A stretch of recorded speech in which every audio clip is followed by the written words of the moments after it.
네, 안녕하십니까. 한의학종강 566기 파트입니다. 저번 시간에는 12시 백각법에 대해서 그 책에 대해서 설명을 해드렸고, 오늘은 이 치윤법이 있죠. 치윤법. 치윤법이 뭐냐면 간단하게 표현하면은 이 모든 역법의 핵심이 그거거든요.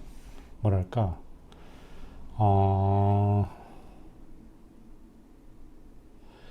역일과 그것이 의미하는 어떤 천문학적 현상이 있거든. 이게 애초에 1대1로 대응이 됐어. 근데 이게 시일이 점점 흐르면서 이 1대1 대응성이 점점 깨지거든요. 이 깨지는 거를 주기적으로 다시 돌려놓는 여러 가지 방법들이 역법에 존재하는데, 윤달이나 이런 걸 넣어서 일시적으로 되돌리는 그런 방법을 치윤법이라고 합니다. 이 치윤법이 최근에 생긴 게 아니고 황제내경에도 나와요. 태음태양력의 동교와 장치, 즉 치윤법에 대해서 일단은 황제내경에서 적시하고 있는 내용을 먼저 볼게요. 보면은, 자 봅시다. 하늘은 양, 땅은 음에 속하듯 태양은 양, 달은 음에 속하게 되는데, 이런 제가 첨부한 내용 말고 황제내경의 내용들만 한번 볼게요. 이것들이 나아가면서 한 바퀴를 운행하는 데 각자의 법칙이 존재한다. 그렇죠? 태양이 일주하는데도 어떤 특정 시간이 존재하고, 달이 일주하는데도 특정 시간이 존재하겠지. 구체적으로 태양이 1도 나아가는 동안 달은 13도를 초과해서 나아가게 된다. 이것도 나중에 설명드릴 겁니다.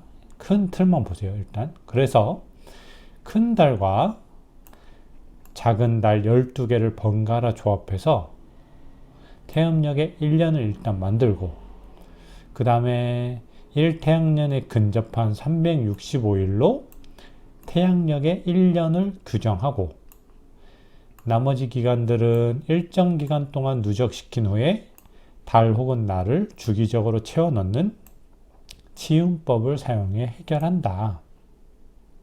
여기 윤자 나와 있잖아. 자, 조금 뭔가 이렇게만 보면 좀 내용이 좀 이해가 안 가죠? 그래서 이거를 제가 첨부한 내용들을 한번 살펴볼게요. 같이. 하늘은 양, 땅은 음에 속하듯 태양은 양, 달은 음에 속하게 되는데, 이들 태양과 달은 28수, 제가 사전 지식 차원에서 좀 공부해 두라고 한 거 있죠. 황도를 구성하는 별자리들 있잖아. 동양 별자리 28수. 태양과 달은 28수 사이를 나가며 한 바퀴를 운행하는데 각자의 궤적 그리고 속도에 관한 법칙이 존재하게 된다. 구체적으로 태양이 1도 나아가는 동안 달은 항성월 기준으로 13도를 초과해서 진행한다. 즉 구체적으로는 13.3795도입니다. 그게 요거야. 월행 13도의 유기연. 자, 구체적으로 여기를 봐야 돼. 상망월 29.5일에 대한 29.5 곱하기 12는 354일이거든. 근데 이거는 365일보다는 작아. 그리고 13을 곱한 값은 365일보다는 크겠지. 그래서 상망주기와 역일 간 부합도를 최대화할 수 있는 단위기간 1일의 정수배인 29.5일이거든, 상망월이. 그래서 큰 달을 한 번, 30일짜리를 한 번, 작은 달 29일짜리를 한 번 해서 번갈아 조합하다 보면 어떻게 돼? 평균적으로 29.5일이 되겠지. 그래서 이거를 12개를 번갈아 조합해서 태음력의 1년을 일단은 만드는 거야. 그럼 태음력의 1년은 뭐예요? 평균 29.5일짜리가 12개월로 구성되어 있기 때문에 354일이 되겠죠. 그죠? 그럼 약간 태양력과의 갭이 11일 넘게 생기겠지. 일단 이걸 알아두고, 그 다음에 1태양년에 가장 근접한 단위기간 1일의 최대 정수배인 365일로 태양력의 1년을 규정한단 말이야. 사실 이것도 가장 근접할 뿐이지 0.25, 즉 0.242일 정도가 부족하겠죠. 둘 다 뭔가 실제 현상과의 어떤 괴리감이 생기는 거야, 일단은. 자, 그 다음에 태음력 특유의 평균 29.5일 12달 체계, 즉 354일로 인해서 이거는 결국 뭐야? 이 태음력이라는 거는 결국은 뭐예요? 태양의 움직임을 전혀 고려하지 않아. 즉 달의 움직임하고만 완전히 동기화되거든. 그게 무슨 말이냐? 그런 거야. 우리가 보름 있잖아, 보름. 보름달이 뜰 때는 음력으로 보면은 음력 15일 전후에 무조건 보름달이 뜨게 세팅이 되어 있어. 이 태음력이라는 거는. 아시겠죠? 1일 전후에는 삭. 즉, 달이 가장 쪼그라들었을 때 있잖아. 거의 안 보일 때. 요거에 맞게 동기화되게 태음력 자체가 세팅되어 있는 거야. 즉, 태음력은 온전히 달의 위상, 즉 모양 있잖아. 달의 위치에 따른 모양. 그거하고만 100% 연동되는 달력이야. 그렇기 때문에 태양의 위치하고는 전혀 원래 연동이 안 돼. 원래 연동이 안 되는데 어떤 일상생활의 어떤 불편함이나 이런 것들 때문에 태양의 위치마저도 태음력과 약간 동기화시키려고 하는 역법이 존재하였고, 그걸로 인해서 탄생한 역이 바로 태양력인 거지. 아시겠습니까? 그래서 여기 태양력이 동기화 장치라고 대놓고 쓴 거야. 아시겠죠? 그래서 원래 태음력은 뭐다? 태양 위치는 절대 고려 안 하기 때문에 태양 위치와는 맞을 수가 없어. 동기화 될 수가 없는 건데, 태양력을 이 두 개를 조합함으로써 태음력도 어느 정도는 태양 위치를 고려할 수 있게 고려되도록 동기화시키도록 만들어낸 역법이 존재하는 거지. 자, 그걸 구체적으로 보면 태양의 운행과 관련된 천문현상, 그리고 구체적으로 뭐예요? 태양의 위치겠지. 태양의 황도상 위치, 환경이나 이런 거. 그 다음에 태음력 역일 간에 필연적으로 발생하는 1년에 1태양년당 11.251간의 간극, 즉 354일인데 태음력의 1년은 354일인데 태양년의 1년은 365.251이니까 얘네 차이가 얼마야? 11.251만큼의 차이가 나는 거지. 그래서 이렇게 되는 거지. 예를 들어서 음력 1월 1일이 있어. 올해 태양의 환경이 어디인가에 위치를 했었는데 내년 음력 1월 1일에는 태양이 이 환경에 위치를 하지 않는다고. 11.251만큼 뭔가 더 나아간, 아니지, 11.251만큼 앞선 부분에 위치를 하겠죠. 땡겨지겠지, 뭔가가. 자, 계속 봅시다. 단위기간 1일의 정수배가 반영하지 못한 0.251의 존재로 인해서 태양의 운행과 관련된 천문현상과 똑같은 현상과 태양력 역일 간에 필연적으로 발생하는 0.251, 1태양력 0.251 간의 간극과 같은 기간들. 그러니까 태양력에는 크게 두 가지 맞춰야, 동기화시켜야 되는 두 가지 간극이 존재하는 거야. 첫 번째 일단은 태음력의 태양의 위치를 고려시켜야 되기 때문에 요 11.251이라는 간극이 존재하고, 두 번째 뭡니까? 1년을 365일로 간주를 했기 때문에 발생하는 어떤 0.251의 태양년과의 간극, 두 가지가 존재하기 때문에 윤법도 두 가지를 쓰는 거지. 그래서 이런 경우는 어떻게 하느냐? 일단은 어느 정도까지는 방치를 해. 일정 기간 동안 누적시킨 후에 달이나 혹은 날을 주기적으로 하루나 한 달씩 채워놓는 거야. 예를 들어서 간단히 보면은 요것도 어떻게 돼요? 대략 3년 채우면은 33일 정도 되니까 한 달 정도가 되겠지. 그럼 3년을 누적시킨 다음에 어떻게 되는데? 한 달을 채워놓으면 되겠지.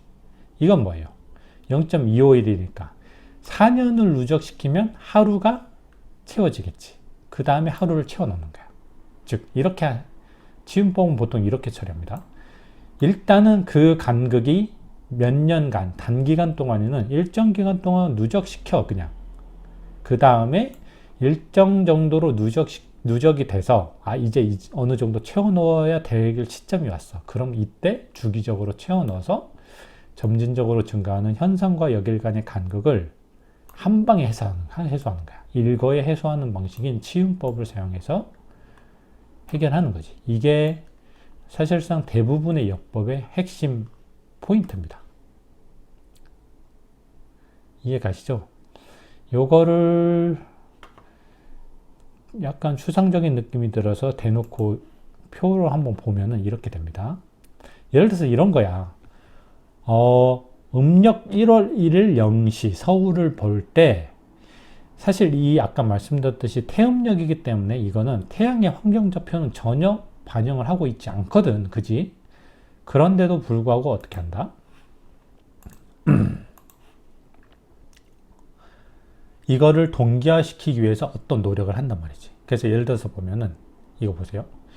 2018년 2월 16일 보이세요? 음력 1월 1일이 2018년에는 양력으로 2월 16일이었던 거야. 그리고 양력과 태양의 환경은 0.251이라는 간극이 있지만 단기간에는 거의 동기화되거든. 그래서 이거 두 개는 사실상 거의 비슷하다고 보면 돼. 그래서 음력 1월 1일은 2018년에는 양력으로 2월 16일이었고 태양의 환경은 대략 326도 정도에 위치를 했었지. 아시겠죠? 그런데 1년이 지나더니 음력 1월 1일은 2월 16일이 아니라 2월 5일이 돼버려. 아까 11점 며칠에 간극이 생긴다고 했잖아. 11.25일인가? 그지? 요거 때문에 그래. 그래서 11일 정도 땡겨진 거지. 16에서 5. 5에서 또 11일 정도 땡겨지면 1월 25일이 되겠죠.